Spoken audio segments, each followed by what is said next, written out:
아멘. 자, 우리 여러분들과 인사하겠습니다. 오늘 정말 잘 오셨습니다. 자, 은혜 받기 원합니다. 여러분, 그 교회 섬기시느라고, 그리고 예배 자리를 지키시느라고 참 고생이 많으십니다. 제가 이제 오늘 예배 드리기 전에 좀 시간이 남아가지고, 이렇게 이제 동네 한 바퀴를 도는데, 늘 돌아다니는 어떤 술집들이 많은 이렇게 골목 사이를 지났는데요. 오늘따라 사람들이 왜 이렇게 많이 있는지. 오늘 날씨가 이제 굉장히 꾸덕꾸덕하거든요. 그런데 거기에 시와 사람들이 다 모여 있더라고요. 그래가지고 이제 분위기가 너무 좋아서 제가 거기서 잠깐 앉았다 갈 뻔했어요. 그런데 이제 그런 마음을 이기시고 이 자리에 나오신 여러분들이 참 귀하고요. 오늘 특별히 이제 눈에 들어오는 것이 이제 우리 신자 권사님이 먼 길을 이렇게 오셨다라는 것 자체가 참 도전이 되기도 하고, 오늘따라 우리 강은희 권사님 이렇게 피아노 치시는 게 되게 은혜롭게 들리지 않나요? 네, 이제 경지에 이르셨어요, 제가 봤을 때. 그러니까 이제는 제가 이제 같이 오래 해보니까요. 그 전에는 이제 연주에 좀 더 자신감이 있었는데, 요즘에는 하나님께서 허락하시는 영성이 좀 올라가셔가지고, 굉장히 은혜가 되는데, 우리 애들이 이제 피아노 배웠는데, 이제 피아노 배우는 것은 어떻게 보면 짧을지 모르겠지만, 반주자로 거듭나는 데는 한 40년 걸리나 봐요. 지금부터 한 40년 동안 잘 키워가지고, 반주로 좀 이렇게 써먹어야 될 텐데, 아무쪼록 이 자리에 참석한 저와 여러분들의 10년 가운데 주께서 허락하시는 평안과 기쁨이 함께 하시기를 주님의 이름으로 축복합니다. 자, 우리는 이 갈라디아서를 묵상할 때마다 당시 교회가 경험하고 있었던 한 가지 갈등을 고려해야 되는데요. 자, 그들은 교회 안에 침입한 거짓 교사들의 가르침으로 인해서 몹시도 혼란스러워하던 중이었습니다. 자, 제가 갈라디아서를 묵상할 때마다 바로 이 말씀을 꼭 전하는데요. 그만큼 중요하기 때문이에요. 자, 당시 교회 가운데 어떤 갈등이 있었을까? 조금 더 구체적으로 설명을 드리자면, 거짓 교사들은 우리가 구원을 얻기 위해서는 유대인들이 지켜오던 율법을 우리도 동일하게 철저하게 지켜야 된다라고 주장을 했는데요. 자, 이른바 예수 믿는 우리들도 역시 유대인들처럼 할례를 받아야 된다고 주장을 하기도 하고요. 유대인들처럼 먹어야 될 음식과 먹지 말아야 될 음식을 구분해야 된다는 주장을 펼치기 시작합니다. 자, 그런데 여러분도 아시겠지만, 여러분 같은 자리에 율법을 철저히 지키는 사람과 그렇지 않은 사람이 같이 있으면 누가 더 능력 있어 보여요? 맞아요. 율법을 안 지키는 사람들은 믿음이 아무리 좋아도 좀 날라리처럼 보이고요. 아니, 예수님을 믿음에도 불구하고 할례를 받는다고 그러고 금식한다고 그러고 11조 생활하고 이러면은요, 그 사람의 믿음이 더 좋아 보이는 게 사실이에요. 그러니까 이제 교회의 분위기가 자꾸 율법주의자 위주로 자꾸 기우는 상황이었던 것입니다.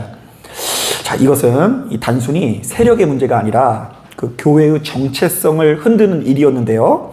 왜냐하면 교회가 그렇게까지 율법을 강조해버리면 유대인들의 모임과 큰 차이가 없어지기 때문입니다.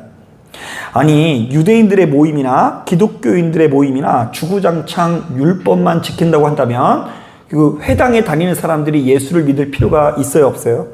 없죠. 그렇다 보니까 이 땅에 오신 예수 그리스도의 역할을 지극히 축소시키는 결과를 만들고요. 예수보다는 율법을 앞세우는 그 분위기가 펼쳐지고는 했던 것입니다.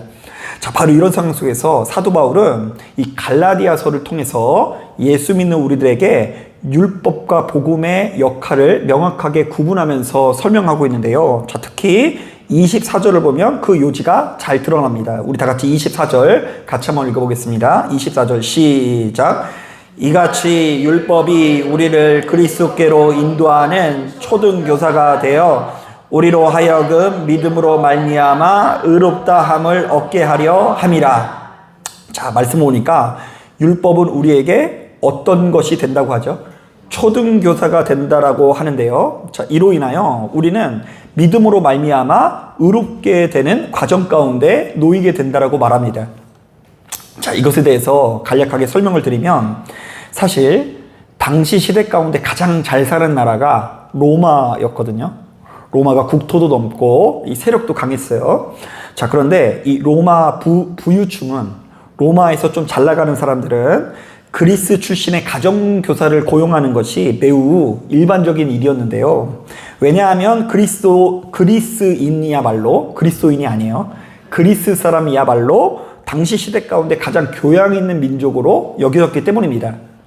자, 그래서 로마인들은 그리스 가정교사, 초등교사를 고용해서 자신들의 자녀들의 교육을 담당시키는데요. 자, 이들로부터 라틴어는 물론 그리스어를 가르치기도 하고요. 헬라어를 가르쳐요. 자, 또한 문학과 철학과 역사 교육부터 수학, 세세한 문화, 예절까지 배우게 합니다. 자, 그런데 예수 믿는 우리들에게 율법이 바로 이렇게 뭐가 된다고요? 초등교사 역할을 한다라고 증언하는데요. 자, 이른바 로마인들이 그리스 가정교사를 통해서, 그리스 초등교사를 통해서 가장 기본적인 소양을 쌓고 교양인으로 거듭나는 것처럼 예수 믿는 우리들도 역시 율법을 통해 신앙의 가장 기본적인 수양을 쌓고 의인의 길로 나간다라는 것이죠. 자, 한번 따라 보겠습니다. 율법은 초등교사와 같다. 한번 따라하겠습니다. 예수 믿는 우리들은 율법을 통해 신앙의 기본을 배울 수 있다. 자, 여러분, 이 말씀이 되게 중요해요. 그렇다고 한다면 자, 예수 믿는 우리들은 율법에 머물러 있는 초등 신앙과 그리스도 예수 안에 장성한 신앙이 무엇인지가 우리는 분명히 구분될 수 있어야 돼요. 자, 다시 한번 합니다. 자, 여러분, 이게 되게 중요해요. 율법에 머물러 있는 어떤 신앙이요? 초보적인 신앙과 그리스도 예수 안에서 장성한 신앙이 도대체 어떤 차이가 있는지를 명확히 알아야 되는데요. 갈라디아서는 그게 크게 두 가지 점에서 우리에게 증언되고 있어요. 자, 먼저 첫 번째로, 이전에는 율법 안에서 그저 종이었던 우리들이 그리스도 예수 안에서 상속자가 되었다라고 증언합니다. 자, 예수님 때문에 이제 우리들은 신분이 변했다, 안 변했다? 변했다고 하는데요. 자, 이러한 신분의 변화를 잘 표현하는 말씀이 로마서 8장에 있습니다. 자, 제가 한번 읽어볼게요. 너희는 다시 무서워하는 종의 영을 받지 아니하고 양자의 영을 받았으므로 우리가 아빠 아버지라고 부르짖느니라. 자, 종과 상속자는 똑같은 아버지일지라도 똑같은 남자일지라도 서로 다르게 이해한다고 하는데요. 자, 종은 그 자신의 주인을 항상 두려워하고 어떻게 한다고 하죠? 무서워하지만, 상속자는 자신의 아버지와의 관계가 어찌나 친밀한지 그 아버지를 뭐라고 부른다고요? 아빠라고 부르면서 응석을 부린다고 합니다. 자, 여기서의 아빠는 응석 부리는 표현이에요. 아버지가 아니라 아빠예요. 자, 안타깝게도 여러분, 이것을 우리가 무엇을 통해 알 수 있냐면요. 여러분, 안타깝게도 우리나라가 굉장히 잘 사는 것 같아도 아직까지도 이 부모가 자신의 아이를 직접 키우지 못하고 해외로 입양을 보내는 비중이 굉장히 많다고 합니다. 자, 그런데 저는 이제 입양을 보내는 그 아이들을 보면서 때로 이런 생각을 할 때가 있거든요. 아니, 부모가 그거 책임질 수 있는 능력이 안 되고, 그리고 데리고 있으면서 학대를 할 바에는 차라리 해외로 입양 보내가지고 잘 먹고 잘 사는 게 더 낫지 않은가, 이렇게 좀 쉽게 생각을 했거든요. 자, 그런데 의외로 그 해외로 입양을 보낸 그 아이들을 집중적으로 연구하는 기관에 의하면 그 입양이 그렇게 쉬운 문제가 아니더라고요. 자, 그곳에 가서 이제 좋은 양부모를 만났을지라도 이 입양을 된 아이들은 크게 세 가지 컴플렉스에 시달린다고 하는데요.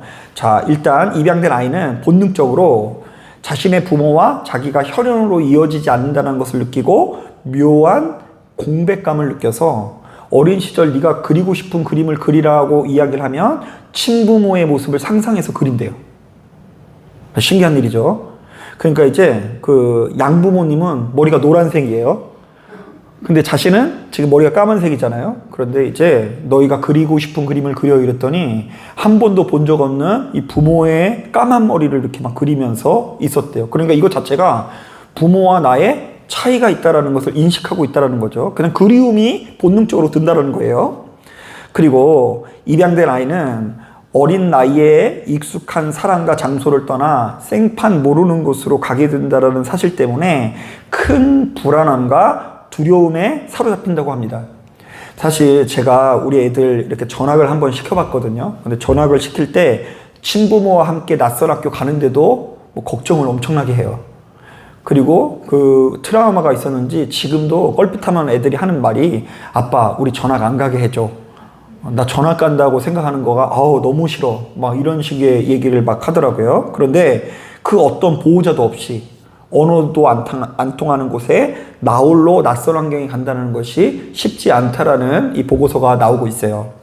자, 그리고 양부모와 입양야가 서로 인종과 문화, 국가가 다를 경우 컬처 쇼크 내지는 여러 가지 사회적인 이유로 아주 힘든 그 유년기를 보낼 가능성이 높다고 합니다. 사춘기가 아주 예민하고요. 그래도 문화 차이는 시간이 지나면 극복되지만 뭔가 자신이 어디에도 속하지 못했다라는 그 이방인과 같은 느낌을 계속 커가면서 가지고 있는 경우가 많다고 합니다. 그러니까 이제 입양이 그렇게 쉬운 일이 아니라는 거예요. 자, 그런데 이것은 굳이 입양 아이만 해당되는 것은 아니고요. 충분한 사랑의 확신이 동반되지 않는 모든 관계가 그런데요. 설령 이 부모와 자식 관계일지라도 부모는 열심히 자녀에게 사랑을 해준 것 같아도 자녀가 그것을 크게 사랑이라고 느끼지 못할 경우에는 이와 비슷한 현상들이 나타난다고 합니다. 자, 이것을 가리켜서 오늘 본문에 가면 이 종의 마음이라고 하고 싶은데요. 아들인데도 불구하고 그 가정에서 어떤 마음으로 살아간다고요? 종의 마음으로 살아가는 경우가 많다라는 것이죠. 자, 종은 늘상 불만이 많을 수밖에 없고요. 자, 종은 늘상 불안과 두려움에 사로잡혀 자신의 주인에게 인정을 받기 위해서 사력을 다하고요. 항상 이 두려움을 떨쳐버릴 수가 없는 것입니다. 자, 이에 반해서 상속자는 부모가 자신을 너무나 아끼고 사랑한다라는 신뢰를 바탕으로 안정적이고 건강한 삶을 살 수 있는데요. 자, 그러니까 율법만 알고 있는 종은 충분한 사랑의 확신 없이 주인의 눈속임을 하기 일쑤예요. 자, 율법만 아는 종은 내가 뭔가 잘못한 것을 하나님께 걸리면 벌을 받을 것 같으니까 기도를 안 해도 기도를 어떻게 하는 척 하죠? 하는 척 하고요. 주변에 많은 사람들에게 자기의 실수를 드러내는 것이 예민할 수밖에 없고요. 그렇다 보니까 외식하고 거짓을 행하고 간사와 계율이 넘쳐날 수밖에 없는 거죠. 하지만 예수 그리스도를 통해 이미 사랑의 확증을 가진 상속자는 너무나 안정적인 토대 위에 정도의 길을 가기 마련인데요. 자, 한번 따라해 보겠습니다. 상속자는 굳이 능력 있는 사람이라고 인정받을 필요가 없다. 예, 상속자는 굳이 거짓말을 할 필요가 있어요, 없어요? 없어요. 상속자는 굳이 그곳에서 머리 대기 위해서 수를 쓰고 거짓말을 할 필요가 없어요. 상속자는 한두 가지 실수를 저지른 다음에 그것을 감추기 위해서 그럴 필요가 없는 거예요. 어차피 치킨을 시키면 닭다리가 누구 거라는 걸 알고 있어요. 지 거라는 것을 알고 있으니까 굳이 재롱을 피거나 그 앞에서 노력할 필요가 없다라는 거예요. 자, 여러분, 이것을 잘 표현해주는 말씀이 무엇이 있을까 고민하는 가운데 문득 사무엘 하에 나오는 압살롬 이야기가 생각이 났습니다. 여러분, 사실 이 성경은 계속해서 거듭해서 증언하는 내용이 있는데요. 다윗의 아들이 엄청나게 많았어요. 근데 그것도 사실은 율법을 어긴 거거든요. 그 부인을 많이 두면 안 되는데 부인이 너무 많아. 솔로몬 때는 그 부인의 숫자를 셀 수 없을 정도로 많았는데 이 다윗도 어쨌든 그 워낙 힘이 있어서 그런지 부인을 많이 두고 자식을 많이 낳았어요. 그런데 자식이 그렇게 많은데도 불구하고 가장 뛰어난 아들이 거듭해서 누구라고 콕 집어서 말하는 줄 아세요? 압살롬이라고 말합니다.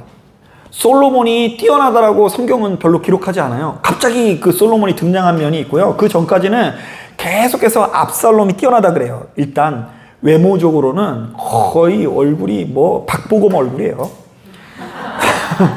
그 박보검이 요즘에 무슨 음악 프로를 하는데 그 여자 가수들이 노래를 못 불러요.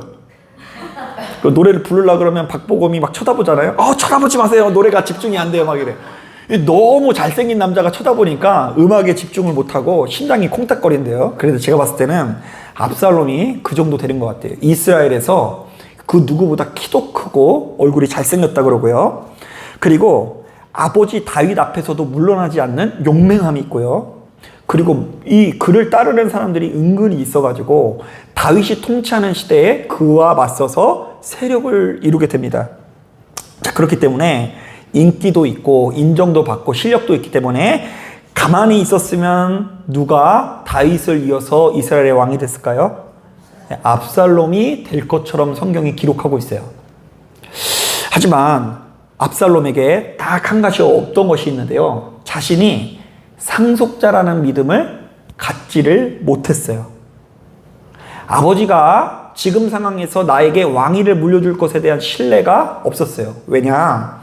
일전에 그 암논이 자신의 누이인 다말을 겁탈을 하자 이 혈기가 나서 이 압살롬이 그를 베어버렸거든요.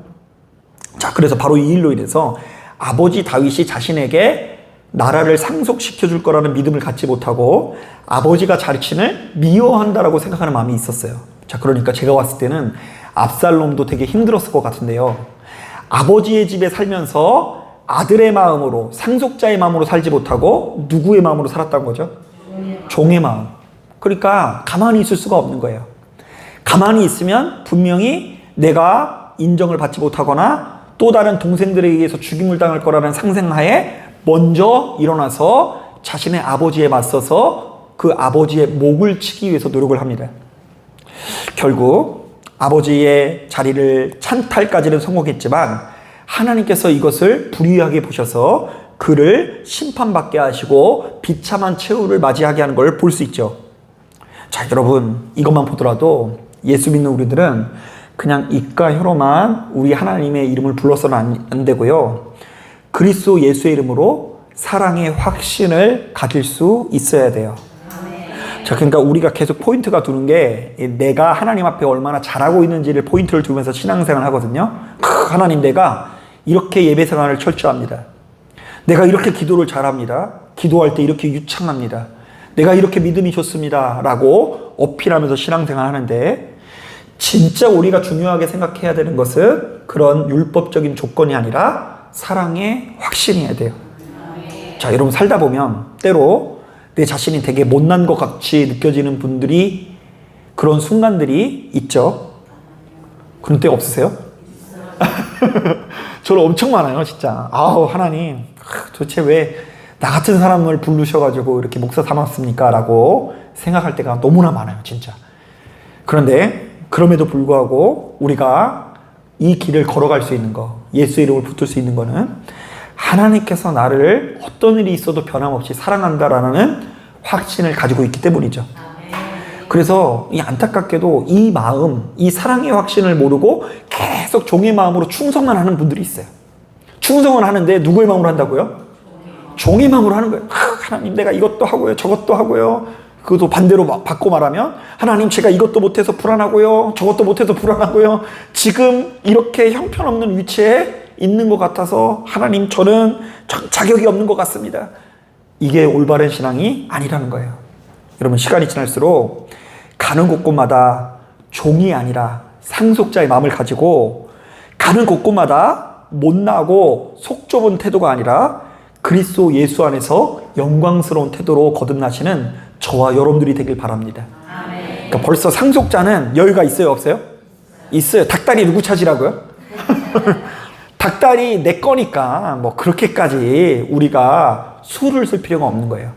압살롬처럼 수를 쓰는 것은 실력이 부족해서가 아니라 상속자에 대한 믿음이 부족했기 때문인 것입니다. 자, 그러니까 여러분, 시간이 지날수록 우리가 율법이 아니라 예수 안에 있다는 것은 종이 아니라 어떤 마음을 간직하는 거라고요? 상속자의 마음을 간직하다라는 것을 기억하시길 바랍니다. 자, 그런가 하면 두 번째로 오늘 본문은 바로 이것을 어떻게 표현하냐면요. 자, 이전에는 율법 안에서 종노릇 하던 우리들이 그리스도 예수 안에서 자유를 누리게 되었더라고 해석을 합니다. 자, 율법 안에 있다라는 것은 종노릇 하는 거예요. 무엇인가에 얽매이는 생활을 했다라는 거예요. 그러나 예수 안에 있다라는 것은 이제부터 무엇을 누린다고요? 자유를 누리게 되었다라는 의미인 거죠. 자, 여러분, 이런 말씀 있죠. 너희가 진리를 알지니 진리가 너희를 자유케 하리라. 예수를 믿으면 믿을수록 뭔가 불편해지고 뭔가 이 얽매여지는 것이 아니라 예수 때문에 우리의 영혼이 해방되고 자유해지는 것 같다. 이게 우리가 누려야 되는 진짜 보물인 거예요. 여러분, 구원파에 빠져서 약 8년간 그 유명한 유병헌 씨의 통역비서를 하고 몰몬교나 지방교회 같은 이당 종파에 빠져 있다가 돌아온 정동석 목사님이라는 분이 있습니다. 제가 봤을 때 이분은 왜 그런 곳으로만 다니는지 모르겠어요. 뭐 구원파 갔다가 몰몬교 갔다가 지방교회 갔다가 하여튼 좀 정도가 아니라 이상한 데로 이렇게 가시는 분이 있거든요. 자, 거기에 있다가 이제 돌아와서 이제 목회를 하시고 안수를 받은 정동선 목사님이라는 분이 있는데, 이분은 아무래도 출신 성분이 그러다 보니까 참된 교회와 사이비 종교의 차이를 누구보다 잘 알 거 아니겠습니까? 자, 그런데 그분은 참된 교회와 사이비 교회의 차이를 자유라고 지적하더라고요. 자, 그러니까 참 교회에는 뭐가 있어야 된다고요? 자유. 참된 종교는 사람을 자유롭게 하지만 사이비 종교는 추종자들의 인생을 속박하고 억압시킨다라는 것이죠. 그런데 더 정교한 기술은 뭐냐면 속박하고 억압하면서도 그들은 그게 속박인지 몰라요. 자기들이 막 율법을 철저하게 지키는 것에 막 감사하면서 우리 보고 날라리라고 한다니까요.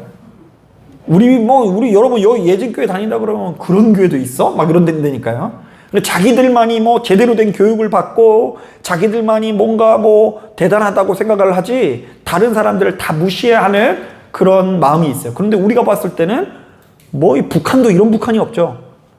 꼭 사이비 종교는 극단에 이르르면 꼭 북한 느낌이 나지 않아요?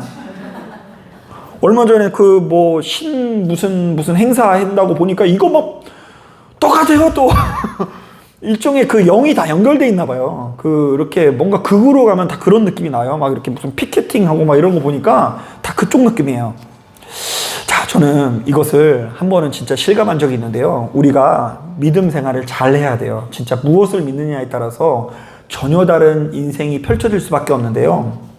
자, 제가 일전에 한번 말씀드린 적이 있는데 그 한 친구의 장인어른이 돌아가셨다라는 소식을 듣고 조문을 간 적이 있습니다.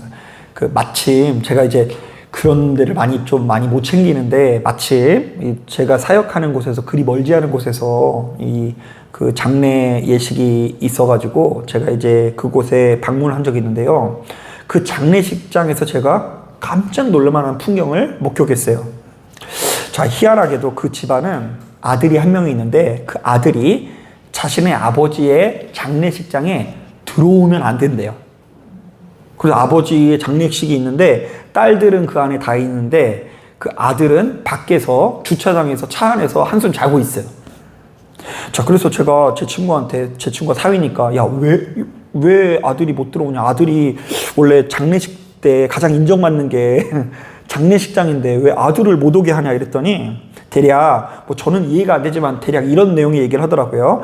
아버지의 띠와 아들의 띠가 별로 좋은 궁합이 아니기 때문에 아버지가 돌아가신 자리에 그 아들이 그대로 있다가는 그 아버지의 재수 없음이 누구에게 옮겨간다고요? 그 집도 웃긴 게 뭐냐면 딸한테 갈 것은 걱정도 안 해요. 그 딸한테 갈 것은 걱정 안 하고 아들한테 그 재수 없는 것들이 옮겨가면 좋지 않으니까 철저히 거리를 둬야 한다는 것입니다. 그래서 아들이 자신의 아버지 장례식장에 들어가지 못하고 주차장에서 이렇게 장례식 기간 동안 있는 거예요. 자, 저는 그 장면을 보면서 야, 우리가 진짜 잘 믿어야 되겠다. 이상한 거 믿으면 이상한 무당이 건네주는 거 뭐 이렇게 얘기했더니 아들이 아버지 장례식장에도 들어가지 못하는 거예요. 그런 미신도 있더라고요, 여러분. 그리고 여러분, 제가 올해로 결혼 생활이 그래도 15년째거든요. 결혼 생활이 15년째인데 그 가운데 무려 4번 정도 이제 이사를 다녔다 보니까 4년에 한 번 정도 이사를 다녀서 나름대로 이사의 전문가입니다. 이사를 잘합니다. 그래 가서 금방 짐도 정리하고 뭐 이렇게 만들어 놓고 막 그렇게 하는데요. 자, 그런데 제가 이렇듯 자주 이사를 다니는 과정에서 알게 된 것이 있는데요. 손 없는 날과 손 있는 날이 따로 정해져 있다면서요. 근데 그거 어떻게 하는 거예요? 뭐 달력이 미리 정해주는 거예요? 그 달력에 어떤 거는 표시가 돼 있다 그러더라고요. 손 있는 날과 손 없는 날이. 자, 이때 손 없는 날이란 악기가 없는 날이어서 운수가 잘 풀리고 사건 사고가 일어나지 않는다라는 거 하고요. 반대로 손 있는 날은 악기의 영향을 받아 사건 사고가 많고 뭔가 잘 안 풀리는 날을 의미합니다. 그런데 신기하게도 지금은 모르겠는데 제가 마지막 이사를 갈 때만 하더라도 손 있는 날과 손 없는 날이 이사 요금이 한 50만 원 정도 차이가 났어요. 이 수요가 달라서.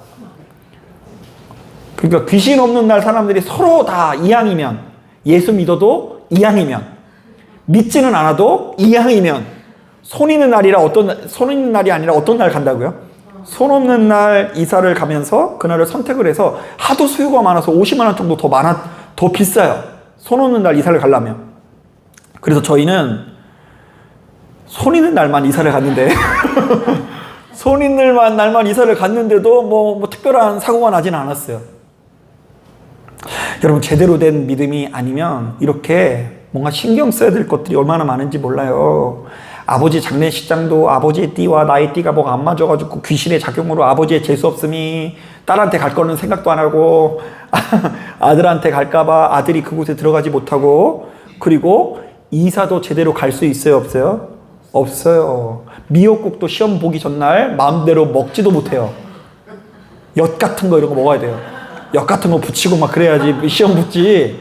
뭐 미역도 못 먹고 뭐 해야 되지 하지 말아야 되는 게 너무 많이 있어요. 자, 그때 우리가 주목해야 되는 말씀은 이거예요. 너희가 진리를 알지니 진리가 너희를 자유케 하리라. 그러니까 예수 믿으니까 별게 아닌 거야. 손 있든 말든 그게 뭔 상관이야? 그게 상관없어요.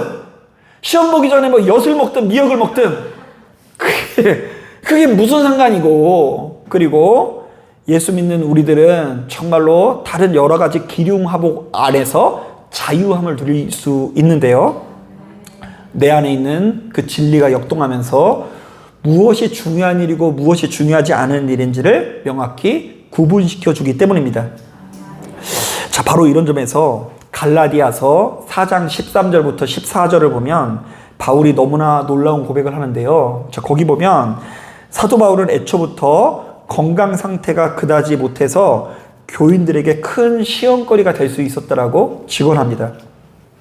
자, 그러나 갈라디아 교인들은 건강 상태가 좋지 못한 사도 바울을 천사나 예수 그리스도를 마주한 것처럼 대우하고 영접했다라고 하는데요. 자, 이것은 매우 이례적인 일이라고 할 수 있습니다. 왜냐하면 당시 시대 사람들은, 영적인 지도자들은 일반 백성들보다 훨씬 더 높은 수준의 축복을 누리게 될 거라고 여겼기 때문입니다. 그래서 여러분, 무당은 아프면 돼요, 안 돼요? 안 돼요. 무당이 감기 걸려가지고 콜록콜록하고 있으면요, 뭐 누군가가 물어보러 갔다가 아이고 전화 잘하지 막 이런 생각을 하기 때문에 무당은 아플 수가 없어요. 자, 그래서 신앙인들도요, 또 옛날에 같은 경우에는요, 장로님들이 무슨 뭐 암에 걸리거나 사업이 망하거나 그러면 교회를 옮겨야 됐어요. 왜냐면 뒤에서 하도 수군수군 거려가지고 뭔가 죄진 게 있겠지, 뭐 잘못한 게 있겠지. 목사님들도 아프거나 푹 맞거나 막 그러면은요, 그거 주변 사람들한테 이야기를 할 수 없었어요. 조용히 숨겼다가 이 마지막한테 얘기하는 이유가 뭐냐면, 그 자기가 영적인 능력이 있으니까 축복받는다는 걸 주변 사람들에게 보여줘야 됐어요. 그런데 바울은 정반대 이야기를 하고 있어요. 애초부터 갈라디아 교회에 들어갈 때 자기가 몸 약한 것을 밝히 드러내고 들어갔다. 자, 그런데 들어갔는데도 불구하고 그곳에 있는 성도들이 바울을 존중을 했다, 안 했다? 존중을 했다. 왜요? 그들 안에 진리가 있어서. 그 진리가 기륭하복으로부터 자유함을 주었기 때문입니다. 자, 한번 따라 보겠습니다. 예수 믿는 우리들은 자유를 누려야 한다. 자, 여러분, 바로 이런 관점에서 지나친 율법주의는 우리로 하여금 자유인이 아니라 종노릇하게 만든다라는 것을 기억하십시오. 자, 여러분 말씀을 잘 기억해야 돼요. 율법이 필요 없다라고 얘기 안 해요.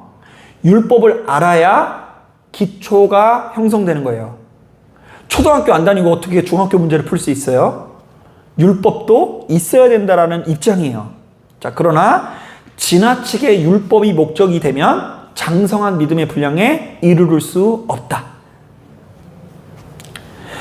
여러분, 하나님을 잘 알지 못하고 제대로 배우지 못한 것만큼 이 큰 재앙이 없는데, 율법은 자꾸 그러한 우리들의 시각을 좁게 만들어서 하나님께서 어떤 분이신지를 제대로 이해하는 데 있어서 방해가 될 수 있다. 그러므로 우리는 율법이 아닌 십자가를 바라봐야 된다는 것이 본문의 메시지입니다.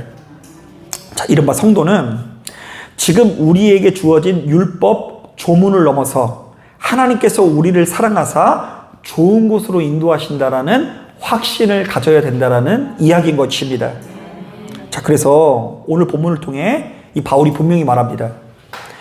이제는 율법 안에서 종노릇 하던 우리들이 이제는 그리스도 예수 안에서 자유를 누리게 되었다. 자, 사랑하는 여러분, 우리는 더 이상 율법 아래 종이 아니라 그리스도 예수 안에서 하나님의 아들이요 딸입니다. 자, 율법은 우리를 그리스도께로 인도하는 초등교사일 뿐 구원의 필수 조건은 아닙니다.